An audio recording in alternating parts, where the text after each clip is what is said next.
Well, this is Lena Augustinson, and I am interested in this episode that is about childbirth. You know, as being a mum myself, obviously I've been through the experience, and it was very pleasant, but of course it wasn't always like that. It had a lot of danger in it.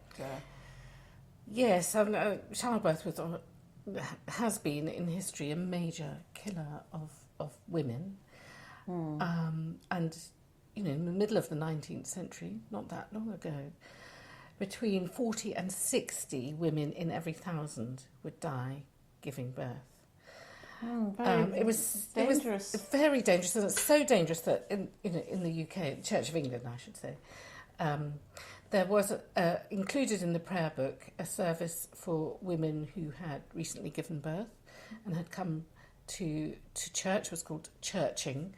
The first time you come to church after childbirth. Oh, really? It was a thing to do. It was. It get a blessing. Exactly, and it included thanks to God for, quote, the safe deliverance and preservation from the great dangers of childbirth. And what were the dangers? Common. Well, apparently something called pyrexia, and as I'm not a doctor, I'm not going to try and define that, but essentially it could lead to sepsis, so that's a very fast-acting killer. Hemorrhage, so uncontrolled bleeding, convulsions or eclampsia. I think a lot of people now know about preeclampsia and eclampsia. But the big killer was illegal abortion. Yeah. And those women who were seeking illegal abortion, had illegal abortions, obviously didn't go to hospital, so that's something to bear in mind. But all abortions were illegal, so yes, there wasn't really much of a choice there. No, indeed, indeed. But they were extreme. They were big killers. Yeah.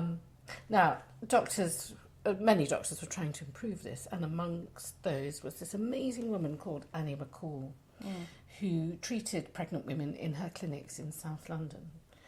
And she actually she built a hospital, got the funds to build a hospital in Stockwell. But going back to the mortality rate, if you remove the non-live birth, so if you take those illegal abortions out of the equation. Yes. When she was working, maternal deaths in England and Wales were running at about 5 per 1,000. Very different to the 40 or 60 per 1,000 we were talking about earlier. But so if you keep 5 or 6 per 1,000 in your heads, she managed to get it down to 1.65 in every 1,000. So it's quite remarkable. How did she do this? Well, I talked to Professor Susan Bewley to find out.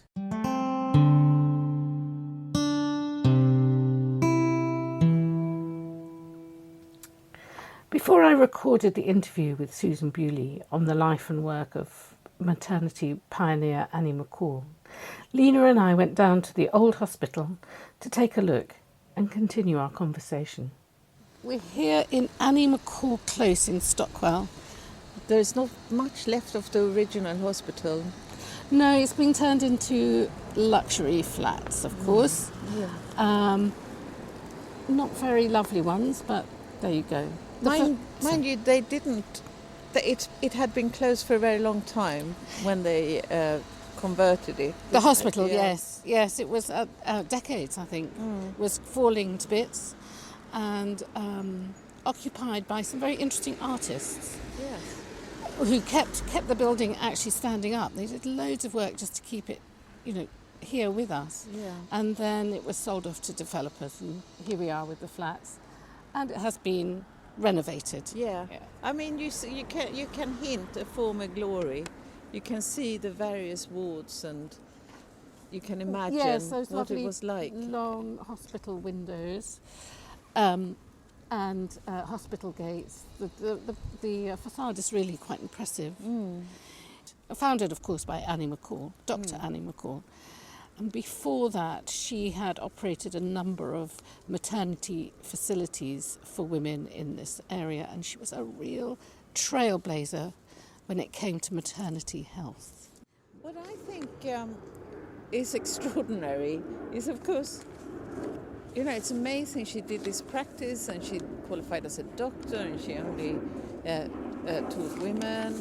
All of this is amazing, the sort of clinical, medical thing. But actually to raise money to build a hospital, Yes. that is also extraordinary. Well, she had some wealthy sponsors.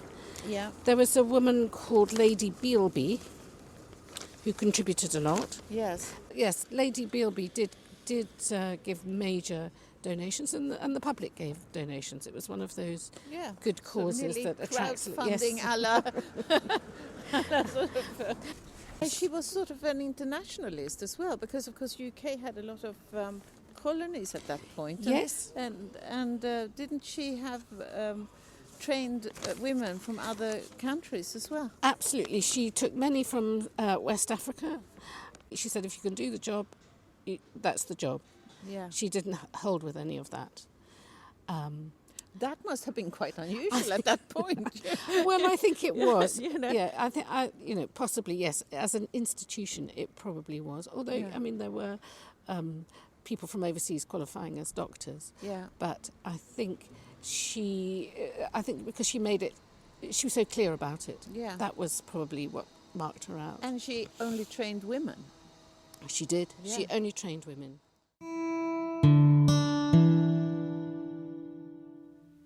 Nothing but the best was good enough for the women who came to her for help and guidance, and she spared neither herself nor those who worked with her in her insistence on service as the unvarying watchword.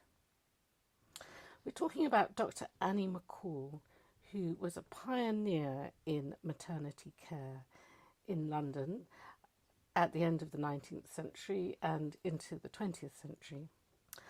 I'm here with Susan Bewley, who is a professor of obstetrics. Susan, tell us a bit more about your background. I'm a fourth generation doctor.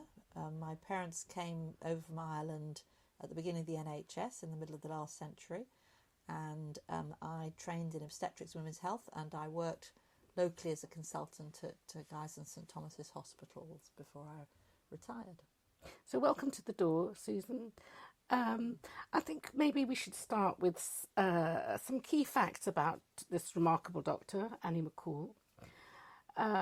She was born on the 23rd of September 1859 at Whalley Range in Manchester. So she wasn't from London.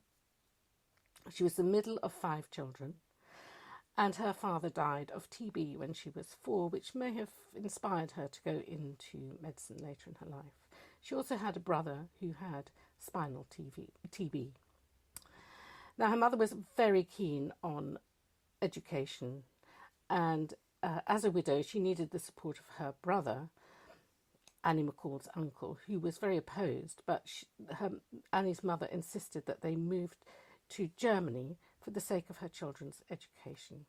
So they went to Göttingen, which is near Hanover. And actually, her mother left all of her 3 daughters there to complete their teenage education.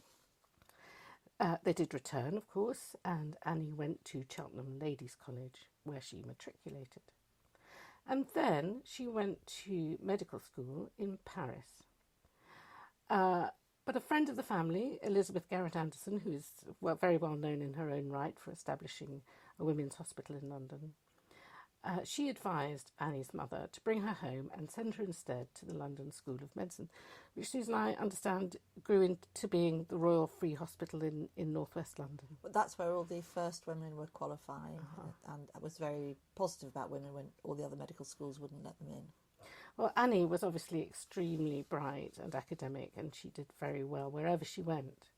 Part of her training, she did 3 months at Queen Charlotte's Hospital and at other maternity hospitals. And she then went to Dublin, and she qualified there, and she got a special certificate in midwifery, which was which was obviously by then a subject which greatly interested her. And she finished off with a qualification in Bern, Switzerland, where she became a doctor of medicine. She was at the age of 26. Is that the age you normally qualify now? about I think 26. if people go straight from school, they can come out about 23, 24. But it's not uncommon, and certainly in America where it's a graduate program, or if people do it graduates, it's mid-20s. Still the same. Well, it still seems quite young to me to start on such a responsible job. But anyway, she moved to Dulwich in South London, and she went immediately into practicing medicine amongst the community, amongst ordinary people, many of them extremely poor. And she worked with a clinic in Stockwell, in fact, and they operated out of a mission hall. They were seeing people who were really subsisting at a very poverty-stricken level. And her work there made her deeply concerned about the high maternal death rates that she was seeing, and she very soon established her own school of midwifery in her own home on Clapham Road, 165. Now, she also, in collaboration with other people, she established an outpatient department so she could see women in their pregnancies. And at the age of 30, in 1889, she and her cousin Marion Ritchie opened the Clapham Maternity Hospital, also in Stockwell. So she achieved a great deal quite early in her life, and she went on for a very long time. She didn't die until she was 90, and she retired when she was 82. So she really had a long career in medicine. She achieved some remarkable things. So, Susan, I mentioned Elizabeth Garrett Anderson, and in fact, Annie McCall was one of the first 50 women to qualify as doctors in this country. It was quite exceptional for a woman to be a doctor. Oh, absolutely. It was very rare. Nevertheless, this is still well ahead of women lawyers in terms of letting women into the professions. And I think health may have been a bit more obvious that because of women's so-called modesty, that the healthcare of women needed to be looked after by women nurses, midwives, and then this role for doctors. So I think a lot of the very earliest women doctors were pioneers, setting up women-only services and providing medical care for women, even though I don't think any specialises so much as she did that early on. She seems to have had a great deal of, sort of forward thinking about how she wanted things to go, and she had quite a strong personality, very pleasant personality, but she was quite strong-minded, I think. Yes. And we'll come to what she was like a bit later, but at this time, as I understand it, there wasn't a great deal of understanding of women's bodies, or if I say that's not quite that, women's bodies through the centuries had not been understood in the way perhaps that men's bodies had. There was a great deal of confusion about menstruation and pregnancy itself, and fascination as well, because I mean, it's the beginning of life. But women's bodies were difficult to examine because of modesty concerns, and the standard seems to have been to look at men's bodies first, and then women are the exception to that. And I think that's probably still the case. I think we've got a long legacy of people not understanding that it's absolutely normal to have cycles. It's absolutely normal to leak fluids like breast milk. And we've long suffered being the second sex with second-rate bodies that are fragile and frail. And as you say, that the roots of that might well be partly in the difficulty of understanding the scientific advances and how they were done. But you know, medicine's got a long and complicated patriarchal and sexist history, like many others, I'm afraid. But people were learning a bit more about anatomy and the anatomists, although that was a bit difficult. And the level of education was for everybody was very low. There was always these ideas of the wandering womb and this hysteria that women suffer, the mystery and of women's mood. bodies. Yeah, and clearly, there were prophylactics or kind of condoms, but mostly contraception was through breastfeeding, through continual repeated pregnancies, and people did know there's a connection between sex and pregnancy and not having menstruation, but that was very taboo as well. So we can't put ourselves back into the mindsets of the men and women of those days, I think. Well, it is very difficult, yes. But Annie McCall, running an all-female establishment, her nurses and her midwives and her doctors were all women. They perhaps didn't have to think about constraints of modesty so much, apart from normal manners. And they would have acquired a great deal of education shared amongst themselves and passed on through their trainees in a way perhaps that